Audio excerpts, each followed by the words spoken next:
Hi, my name is Brian, and I'm the High Pop Professor. And today I wanted to share with you my experience going to the Philly show, share with you what I did, what I picked up, what I traded, what I purchased. Because, as a 90s guy going to a sizable show, I try to keep my expectations tempered. I think it's pretty fair to say most people who go to these shows are either looking for vintage or ultra modern, similar with the National. And so, I had prepared my stack of trade bait. I had prepared my expectations nice and low. And well, let's turn the camera around and see what I ended up doing, because I did see an unexpected card that, found its way into my collection that I'm very excited about. And so let's turn the camera around and check it out. Okay, so let's go ahead and start with some of the fun dollar box cards I got, because I do really enjoy going through dollar boxes. But most of the time I'm not a huge, it's hard for me because looking only for 90s baseball, a lot of these dollar boxes are not sorted by sport or by era. And so there's a lot of stuff I have to look through before I hit a nice vein of 90s baseball. And so I saw one guy had a gigantic value box of strictly Ken Griffey Jr. cards. And so I like Ken Griffey Jr. And so I went ahead and got a few of these. So this is an Upper Deck MVP, silver signature. And this card was $1. And this one also, similar, is a silver signature from 94, Upper Deck Collector's Choice. Just a really beautiful, iconic card, and one that really just takes me right back when I look at it. And here's yet another silver signature, Ken Griffey Jr., 95 Upper Deck Collector's Choice, SE Special Edition, and a beautiful silver signature. So $1 each for those. And then plus we got two other ones. We got this beautiful Team 2000 from Pinnacle, 92 Pinnacle. And then we got this beautiful Gallery of Stars from Triple Play, Donruss Triple Play. So just really great cards at $1 each. I couldn't pass them up. They are very nostalgic for me. They're wonderful. They're actually in really good condition. And so this just, it does it for me. Let's put this. And of course, these Gallery of Stars cards, they're honorary Diamond Kings. I mean, they're made by Donruss. Dick Perez does the artwork. So, that's just fantastic. All right. And then so I also did pick up a handful of other really cool cards. And so this one was not in a dollar box though. And so I had kept my eye out for this one. This is an insert from 94 Ultra, and it is also a Griffey, but this is the beautiful etched foil on base leader. And talk about condition sensitive. This card with the foil on there, and particularly the corners and the back edges, are just basically impossible. Like, if we were to get one of these cards graded, getting one anywhere approaching an 8 or higher would be basically impossible. It just would not be possible. And so, of course, this has some issues with the back edges, as they all do, but all things considered, a pretty nice copy. Pretty nice, clean copy. Really happy with that. So, let's go ahead and put this one over here. And I got another one that, this is funny. I think this is the third time I've owned this card, but every time this card it's like a boomerang. I throw it and then it finds a way to return its way back to me. I did pick this up at the National and then ended up selling it for a profit later. And I may do the exact same thing with this card again, but yet again, for the third time I've owned this card, a gorgeous 98 SP Authentic Chirography autograph of the Rocket, Roger Clemens. And just a gorgeous picture. This is one of the most beautiful autograph insert sets I can think of from the 90s. This year of chirography in particular, where I love the little corners, looks like the photograph is being held into a scrapbook. And it's just astoundingly beautiful. And so, absolutely love this card. I already do have a Clemens Diamond King autograph that is my keeper Clemens. And so this one I'm probably going to sell this one because I got a really good deal on it. This is the kind of card I can usually, seems like I can buy it for somewhere between $40 to $45 and sell on eBay for about $75. So that's the plan for this card. For that price, I just couldn't turn it down. Couldn't say no. So yeah, I said sure, let's go for it. Okay, and so these are all fun cards and great cards. Even if this is all I got, I really had a great time going around. I did get to see some people.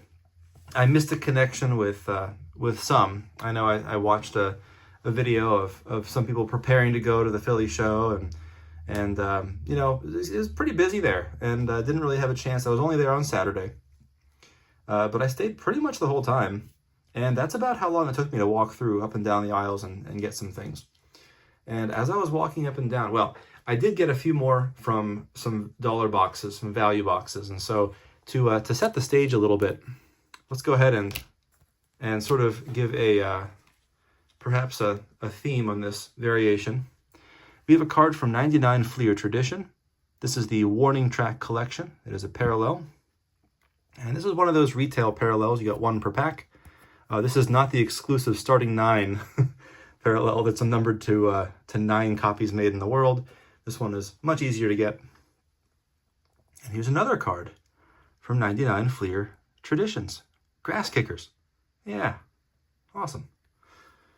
And so I'm showing one card, 2 cards from 99 Fleer Tradition, and I'm really trying to set up the one that I was able to come into.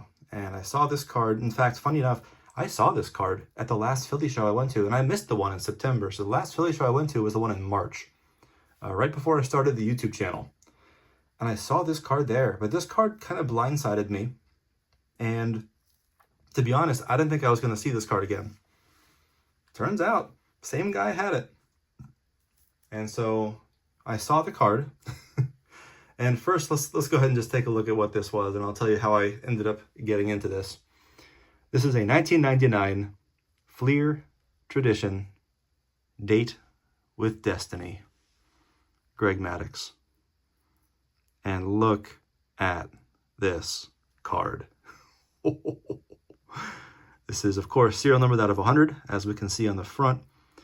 But what you really can't describe enough is the iridescence and the shine on this card, the embossing of all of this text, the embossing of his face on this Hall of Fame plaque. I'm not sure if that really comes through trying to watch on YouTube, but this is a magnificent card. Magnificent card. I mean, like, really, you can see the contours of his cheeks on there, his wireframe glasses. I mean, this is just incredible. And I love, just like the Hall of Fame plaque, you got the bats in the background, you got the ivy going over this way, which, funny enough, this design of the Hall of Fame plaque with the shape and the die cut and the 4 rivets in the corners that are, of course, embossed, and of course they're baseballs, like the actual Hall of Fame plaque. It's the exact sort of design we've seen before. They've used this sort of Hall of Fame plaque design a couple times on Heading to the Hall inserts from the mid-90s and Leaf 95. Here's another one very similar from 2000 Topps Chrome. And so this is one of my ones I got back in my grading order recently. But again, it's got the bats in the background. It's got the, it really, really has that sort of same feel to it, but not quite as exclusive as this guy. So this, the dealer that I got this card from had a price of $375 on this card. And, again, when I saw this in the spring, I was kind of blindsided by it because I really didn't expect to see that there. It was off my radar, and I didn't have any really good feel for comps. I really wasn't prepared to make an offer. I just, I wasn't ready, but I think this time I was. And so I had with me a whole bunch of my trade bait that I had, many of these cards I had recently gotten in my returns and they are listed on eBay right now. And it turns out, so we made an offer for this. So $375, he just didn't really have any room on it. And looking at some comps, some relative comps. This card has not sold at all recently, and so I just made a video about comping uncompable cards, and okay, well, here's a fine candidate as any. But what I did do is I took a look at 3 or 4 sales from this set, and I took a look at what they sold for and sort of figured out how Maddox stacked up with these other guys. So there was a Tony Gwynn ungraded one that sold for $360. There was a Piazza PSA 7 that sold for $200. There was a Griffey ungraded that sold for $1,500. And there was a McGuire that had been altered, color added, that sold for $255. But again, because it was altered, I really feel like I can't use that comp much. So considering that Maddox does sell for generally more than Gwynn and more than Piazza, well, the Piazza I thought was a little bit low at $200, especially for a PSA 7. I have to say, this is one of the most condition-sensitive sets probably on the entire PSA registry as far as 90s inserts are concerned. These are up there with sort of like the 99, the refractor type holofoil that we see is very reminiscent of the 99 PMGs. And so that means that the edges tend to take, they take the brunt of a lot of the damage, a lot of the condition issues here. And so with a card like this, you know, I thought the condition actually was quite marvelous.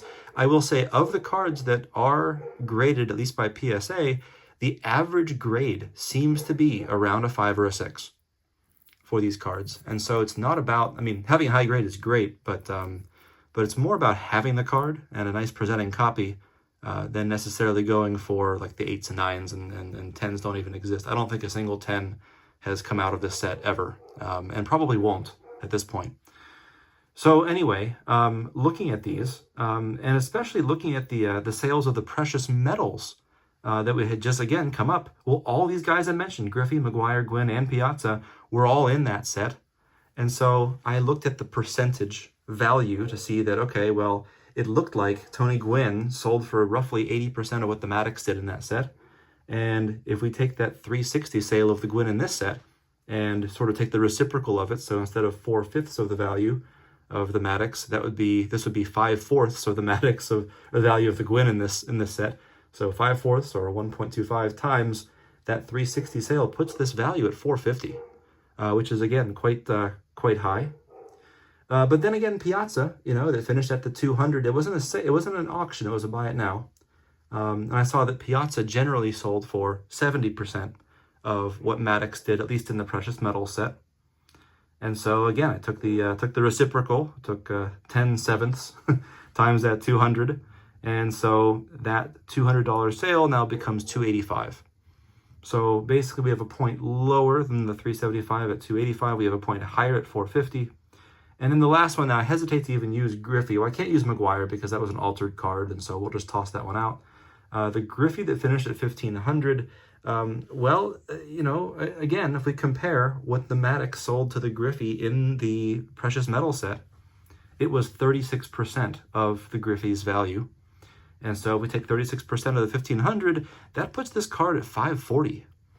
But again, Griffey's one of those Pareto guys, and so they tend to have outlier numbers. I like to try to avoid using them if I can, just because those numbers can be distorted quite a bit more. But the point was, you know, with this card not being listed and available often at all, I have to think that 375 is a pretty strong number, and I really, if anything, is probably a little low. If we're being honest here, I think if I listed this card for 400, I think it would sell, and probably pretty quickly is my guess. But anyway, so how I got into this, I had him look through my cards, and he picked out 3 that interested him. And so the 3 cards that I ended up doing a partial trade, partial cash deal, it was a 93 SP Platinum Power Griffey and a PSA 9. And that was a card that I just got back recently. It was a 99 Team Finest Blue Refractor, numbered out of 150, Maddox, which I've had a couple copies of that card, actually. And then the 98 Bowman's Best Refractor of Jeff Bagwell. It was numbered out of 400. And so basically, it was those 3 cards plus 175 cash to get this. So a couple ways to think about it. if we take a look at the actual value of what those cards were, what I'm going to say eBay, what I think this easy sell value would be for each of those. The Platinum Power Griffey, I think, would be about $150. The Team Finest Blue Refractor, I think, sells all day for $50, and a PSA assigned 9. And the 98 Bowman's Best Bagwell, I think, is probably 15, 20 bucks, somewhere in there. And so with that value added up plus the cash I added on to it, the total sort of value I paid for this ended up being $390. And so I think that was very fair, especially considering these are cards that now I don't have to go through the trouble of listing and selling and shipping and paying the eBay fees and all that kind of stuff. And we can just jump right to this beautiful card. Now again though, there's that value we talked about, but I was actually into all those cards for usually substantially less. That Griffey, I was only into it for 40 bucks. I bought it for 20 and graded it for 20, and so, turned that $10 card into 150. So that was kind of nice. So considering all the value I actually had into those cards, plus the cash, my total in for this was only $285. So considering that angle, yeah, that's a win all day in my book. So I am just super excited to add this astonishingly rare Greg Maddux, this beautiful, shimmery, rare 90s insert, numbered out of 100 from this beautiful trio of 99 Fleer Traditions. I am just pumped about it. I'm glad I got to have a chance to use my comping the uncompable cards methodology, and I got to use it on the show floor. And we were able to work out a deal.